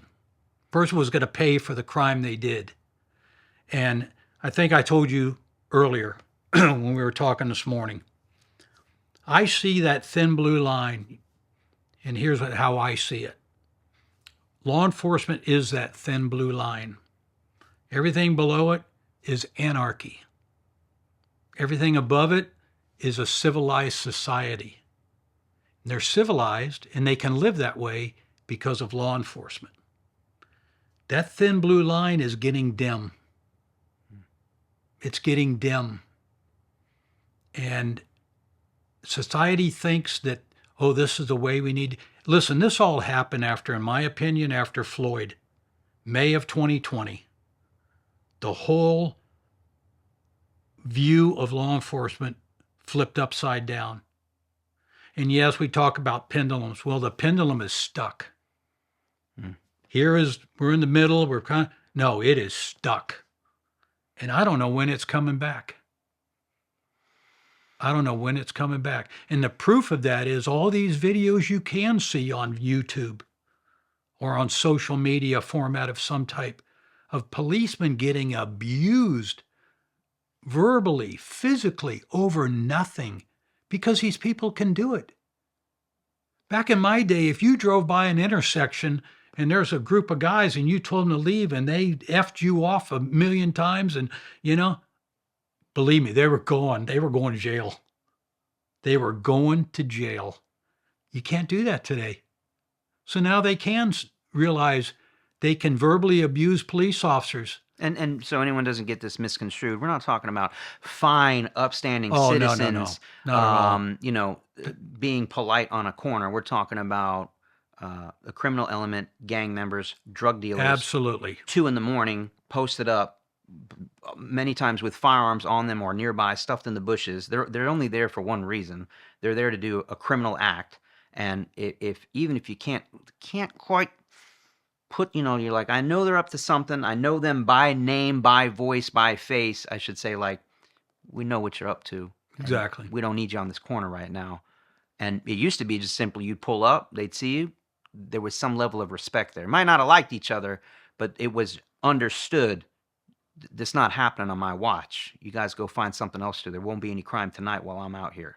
You had said it earlier, and I don't want to put words in your mouth. You had said it well, but if the situation presented itself where maybe you are called to the scene and someone says, yeah, that guy over there, X, Y, and Z, whether he just beat up his wife or he just shot at someone or he just robbed someone, and you guys are now called to the scene and this individual is going to be going to jail.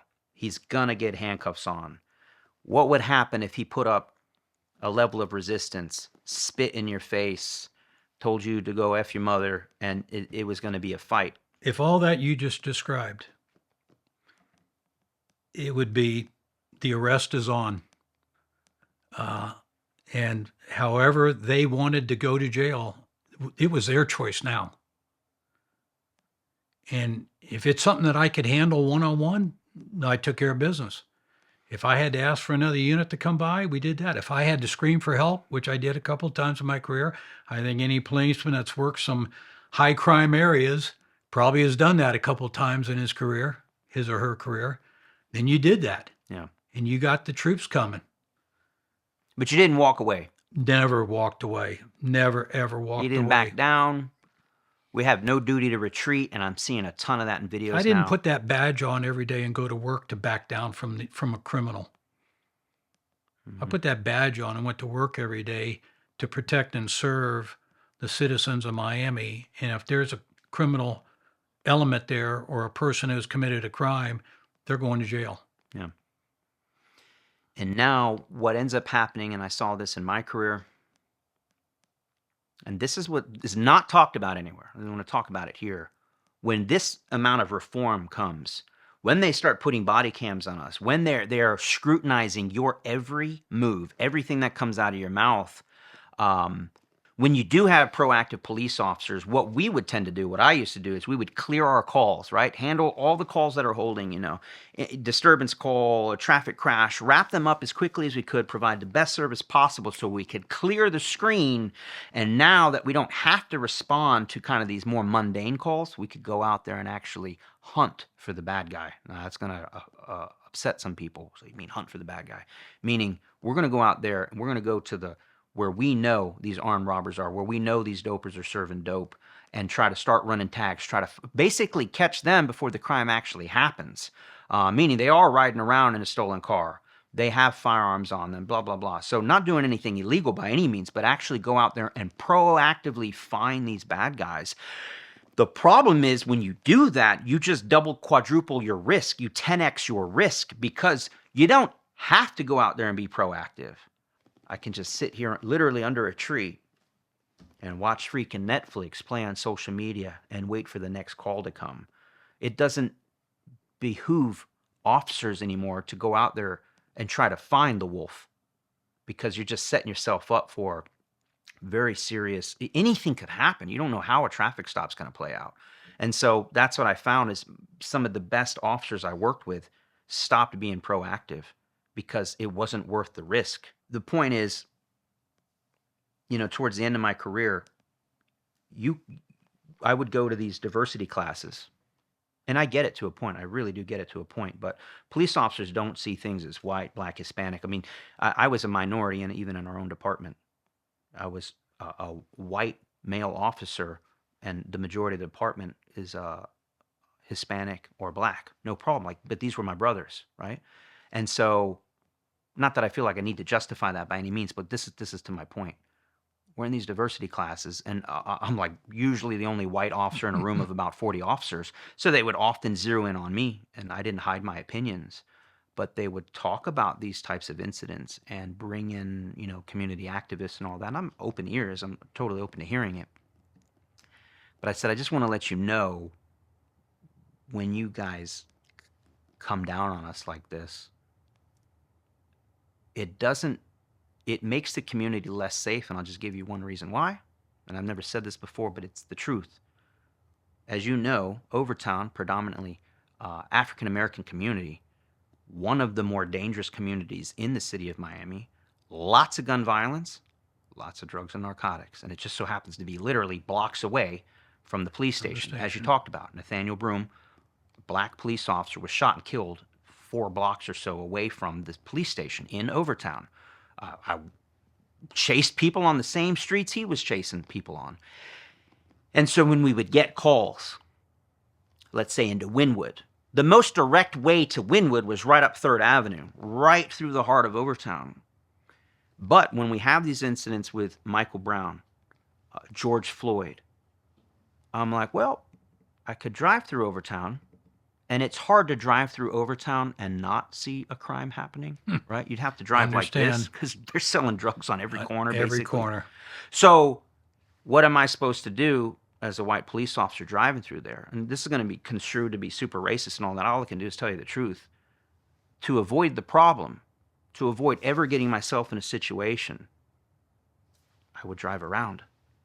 Why should I risk my life, risk my career, risk my freedom, risk the potential of getting into something, going through a little bit more of a crime-ridden area? Not a little bit, a lot more of a crime-ridden area.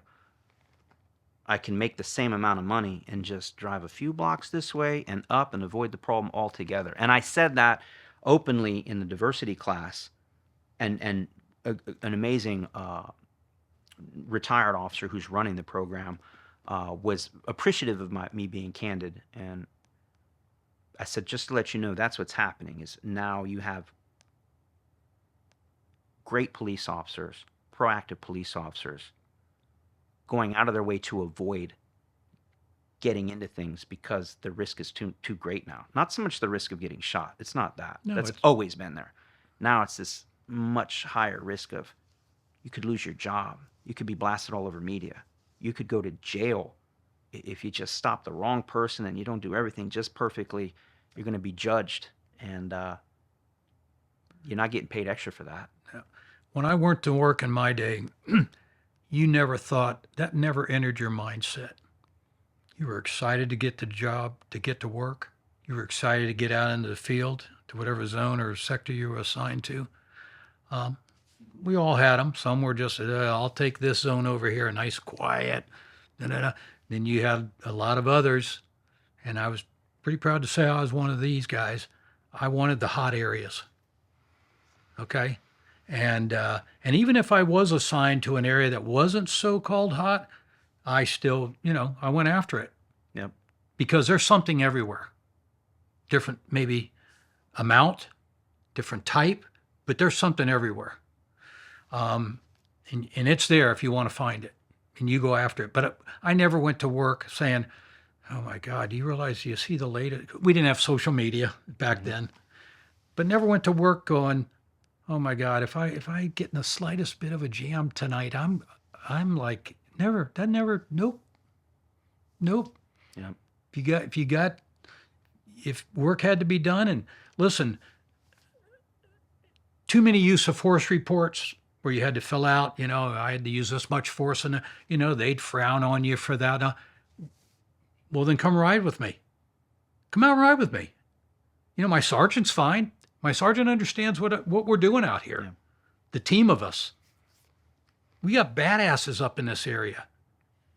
Okay? If you're an officer sitting under a tree, right, handling 1 or 2 calls for service on a 10-hour shift, the last to show up, you're not going to get in a shooting. Very unlikely. You're not going to get hands-on with someone. You're not going to have to do a control of persons or use of force report. You're going to stay out of trouble, and you're going to make it through your 20, 25-year career without too many hiccups. But I also ask, like, when you call 911 and you're having a really bad day and someone just, did something bad to you or your family and you need the police there, who do you want to show up? Who do you want to show up? You want one of these lazy-ass zero officers who's going to take their sweet time getting there and not do anything, not take that extra step to go try to find them. These guys, literally, they're report takers, guys and gals. They show up, they take the report, they pass it to the detective. They're like secretaries with a firearm. It's kind of sad. But then you have the other ones like yourself and myself, hungry, out there, driven to get these bad guys off the street. And it's of course those officers are going to get into more controls. Of course those officers are more likely to use force, and which could escalate into lethal force. But not anymore. I mean, I don't know how these officers do it anymore, and that's where we are. So it's like, be careful what you wish for. Defund the police, you got it.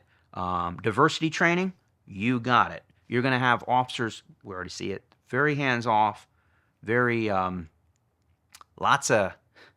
And it's not just about saying yes, sir, and being polite. It's like the incident we just showed. It's like, okay, I think we've crossed over the threshold of the niceties now. Absolutely. And it's very sad. These officers are coming in sometimes to very, very difficult situations and are afraid to use force, are afraid to be assertive, take control of the scene because they're afraid of what could happen to them if they're not polite enough, or are they gonna be construed as being racist? Mind you, we don't get to pick and choose, the color of skin of the person. We're just called we have to show up. You say come to this address because there's been a crime, we show up. Correct. We don't get to pick the color of who the bad guy is or whatever. So anyhow, it's just, I feel so bad for the police officers out there right now.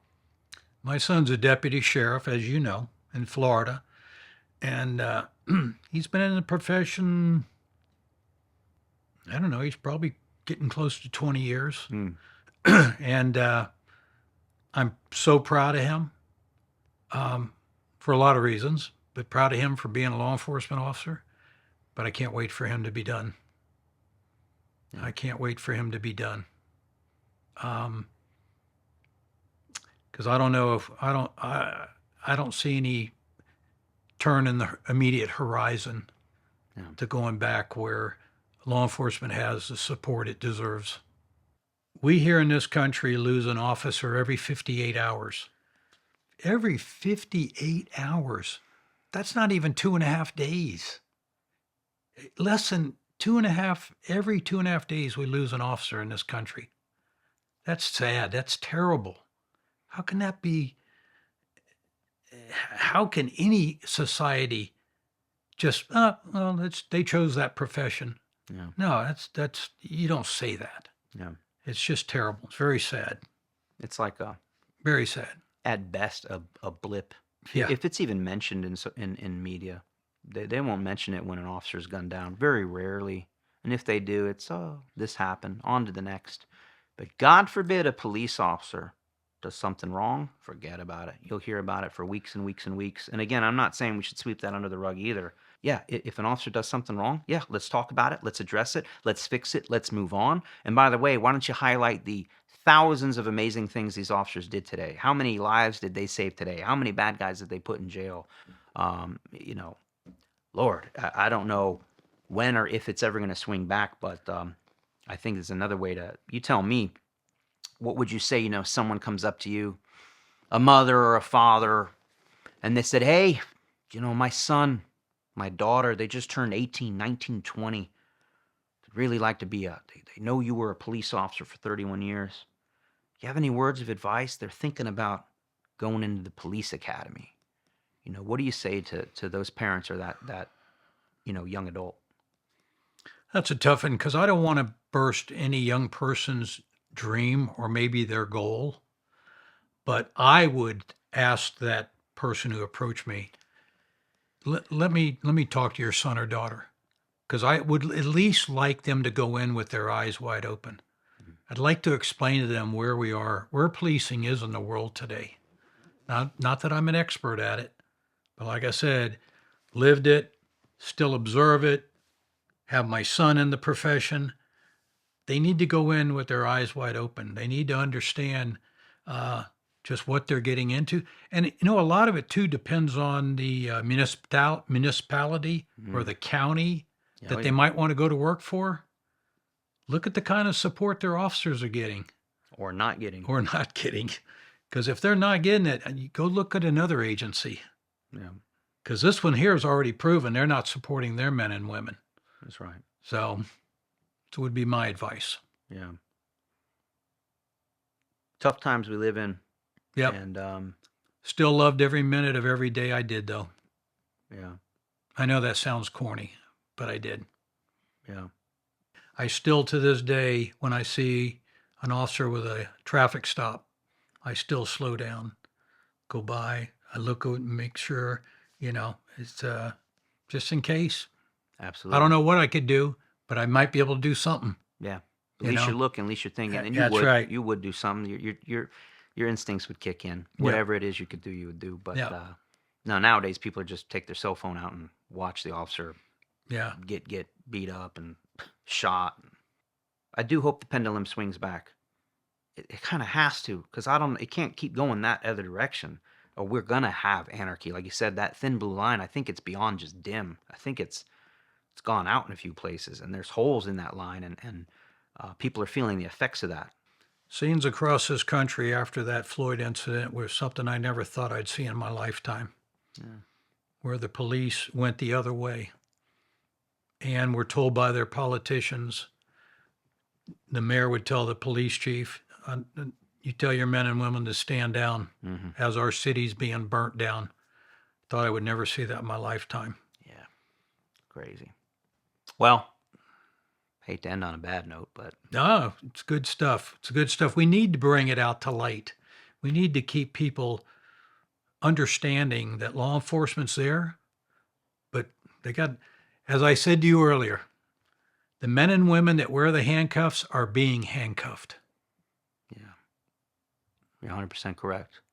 Anyways, God bless all of our men and women in law enforcement and the military. Absolutely. And, thank you. All we can do is support them, and they have a tough job to do. So if you're out there and you see a guy or a gal in uniform, you don't got to buy them lunch or anything like that, but a little thank you for your service, a little stay safe goes a long way. And just support our men and women in blue, as I know many of you do. And again, I'm not an apologist. If a police officer messes up, we got to deal with it. But I'm telling you, what the media is not telling you is the other 99.999% of us are out there doing God's work. And my heart goes out to them, and they have my full support. So thank you all so much for watching, and thank you, Robert, for... Thank you for having me. Oh, it was Appreciate a pleasure. it. Yeah. So thank you so much, and see you on the next one.